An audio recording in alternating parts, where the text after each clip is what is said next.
This is the World Organic News, the week ending 23rd of October 2017. Jon Moore reporting. We begin this week with a one-line post from the blog Durn Fun Adventure Club /STL.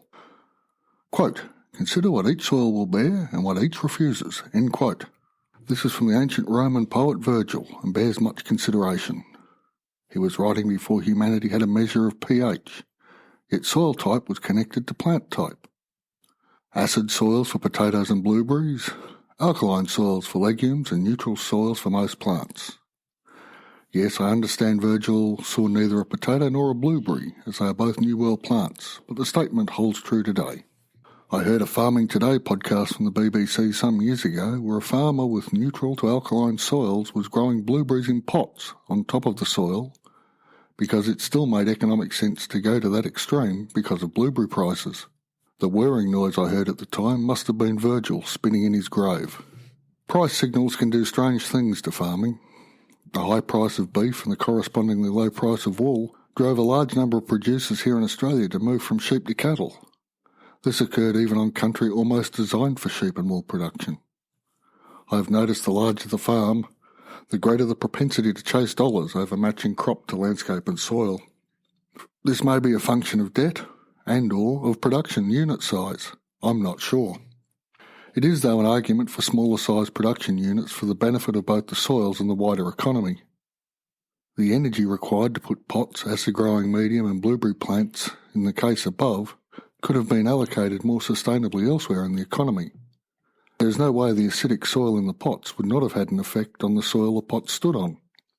Water flows would have been enough to alter the local environs.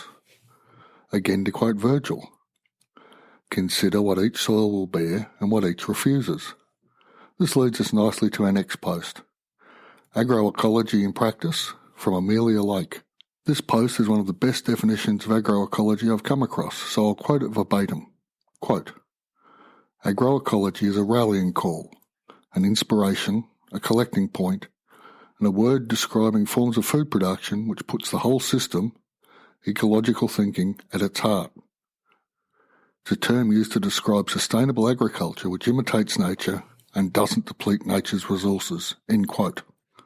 Let's unpack that for a moment. A rallying call, an inspiration, and a collecting point. We need inspiring ideas to change the world. Being right isn't always going to cut it with the great mass of humanity. Indeed, I would argue that many incorrect ideas over the last 100 years were applied because they inspired rather than worked. Fascism, communism, laissez-faire capitalism, industrial agriculture all spring to mind. That agroecology actually works, I think, is now beyond doubt. That it works for the soil, environment and the people growing and consuming the food is definitely beyond doubt. It does not work for the shareholders of fossil fuel companies, of pesticides and herbicide producers, or for futures traders. Agroecology is system-based and ecological at its heart. This requires a different understanding of the production process.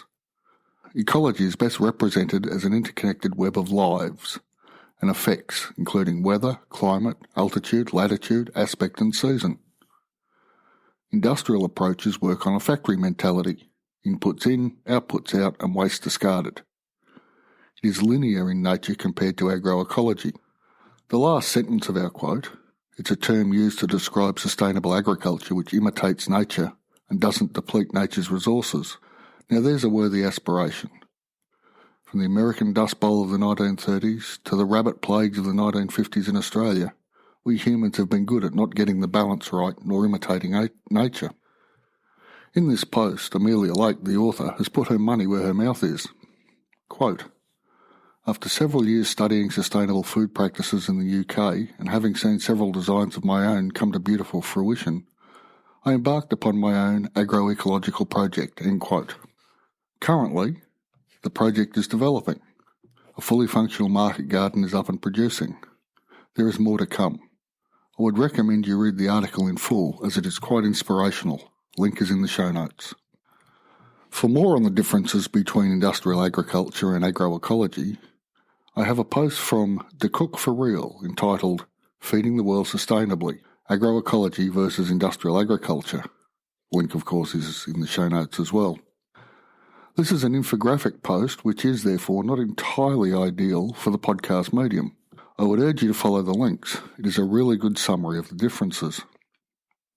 And of course we can all do our own little bit, either consuming ethically or growing our own ethically. To that end, the 1 square metre garden handout is still available. Email me at square@worldorganicnews.com and it'll be in your inbox pronto. There's a link at the top of the show notes. And with that, I'll finish up for this week. Thanks for listening. I'll be back at the same time.